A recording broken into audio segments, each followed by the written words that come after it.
കടുവയുടെ ആക്രമണത്തിൽ മലപ്പുറം കാളികാവിൽ ടാപ്പിംഗ് തൊഴിലാളിക്ക് ദാരുണാന്ത്യം. കാളികാവ് അടയ്ക്കാക്കുണ്ട് കല്ലാമൂല സ്വദേശി അബ്ദുൽ ഗഫൂറാണ് മരിച്ചത്.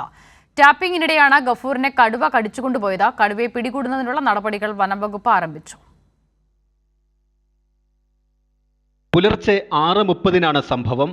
അടയ്ക്കാക്കുണ്ടിൽ ടാപ്പിംഗ് ചെയ്തുകൊണ്ടിരിക്കെയാണ് അപകടം. പെട്ടെന്ന് കാണാതായതോടെ അതേ റബ്ബർ തോട്ടത്തിൽ ടാപ്പിംഗ് നടത്തിയിരുന്ന മറ്റൊരു തൊഴിലാളിയാണ് വിവരമറിയിച്ചത്. പോലീസ്, വനം ഉദ്യോഗസ്ഥരും നാട്ടുകാരും ചേർന്ന് നടത്തിയ തെരച്ചിലിൽ മൃതദേഹം കണ്ടെത്തി. അപകട സ്ഥലത്ത് നിന്ന് വനാതിർത്തിയിൽ 5 കിലോമീറ്റർ മാറിയായിരുന്നു മൃതദേഹം. ശാശ്വത പരിഹാരം വേണമെന്ന് നാട്ടുകാർ ആവശ്യപ്പെട്ടു.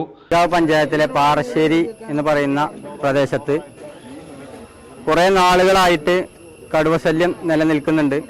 പല ആളുകളും ഇത് കണ്ടിട്ടുണ്ട്. ഒരുപാട് വളർത്തുമൃഗങ്ങളും അതുപോലെ തന്നെ വളർത്തു നായ്ക്കളടക്കം നഷ്ടപ്പെട്ടിട്ടുണ്ട്. പലപ്പോഴായി അധികാരികളോട് ഇത് സൂചിപ്പിച്ചിട്ടുണ്ടായിരുന്നു.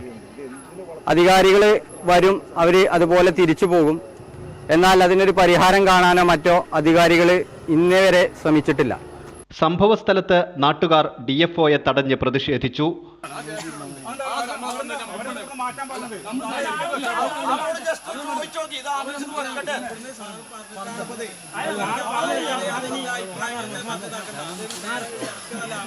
കടുവയെ പിടികൂടാൻ വനം വകുപ്പ് നടപടികൾ തുടങ്ങി. കുങ്കിയാനകളുടെ സഹായത്തോടെ ഡോക്ടർ അരുൺ സക്കറിയയുടെ നേതൃത്വത്തിലുള്ള സംഘമാണ് കടുവയെ പിടികൂടുക. മരിച്ച ഗഫൂറിന്റെ ആശ്രിതർക്ക് ധനസഹായത്തിന്റെ ആദ്യ ഗഡു 5 ലക്ഷം രൂപ ഉടൻ കൈമാറും. കുടുംബത്തിലൊരാൾക്ക് ജോലി നൽകുന്നതിലും തീരുമാനമുണ്ടായേക്കും. കൈരളി ന്യൂസ്, മലപ്പുറം.